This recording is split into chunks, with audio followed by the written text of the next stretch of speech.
Le double 11, événement annuel des achats en ligne, a connu cette année de nouveaux records, ce qui est un signe que l'économie chinoise se rétablit de l'impact de la pandémie de Covid-19.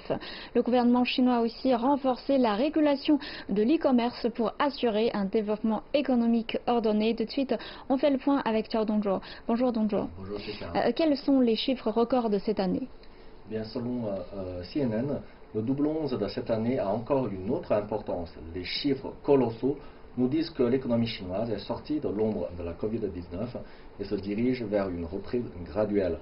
Selon les statistiques du groupe Alibaba, 30 minutes après le lancement à minuit, les ventes sur Tmall avaient déjà atteint 372,3 milliards de yuan, dépassant celle de toute la journée du 11 novembre de l'année dernière.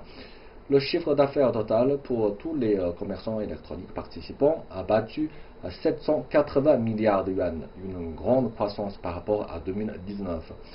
Cela témoigne du pouvoir d'achat des consommateurs chinois et c'est la meilleure indication de la reprise économique en Chine, démontrant ainsi que les mesures et politiques adoptées par le gouvernement chinois face à la Covid-19 sont efficaces et adéquates. Et dans un contexte où le monde traverse une période difficile, quelles sont les particularités adaptées de cette année? Selon Forbes, l'édition de cette année est plus longue et plus complexe que les précédentes. Les commerçants électroniques tels que JD.com, Alibaba ont tous mis en place des promotions très variées afin de susciter l'enthousiasme des consommateurs. Les précommandes et le streaming sont parmi les nouvelles modalités qui constituent une force importante pour faire accroître les chiffres d'affaires.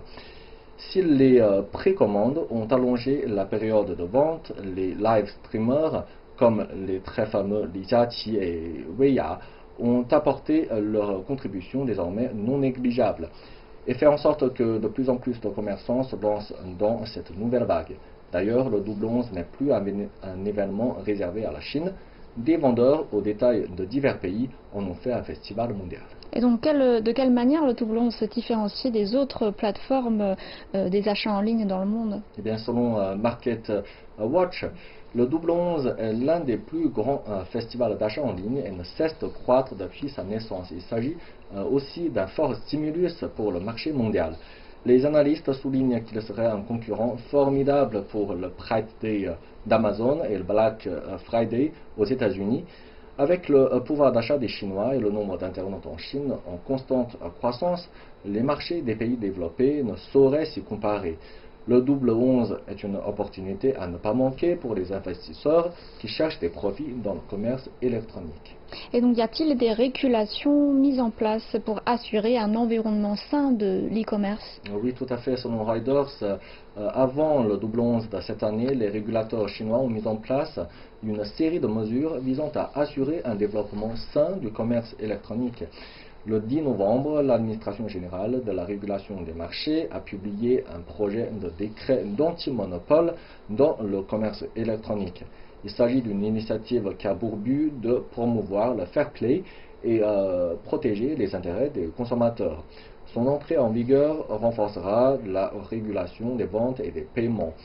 Des controverses de longue date telles que le monopole de certaines plateformes, les inéquités rendues possibles par la mégadonnée et le dumping seront l'objet des régulations.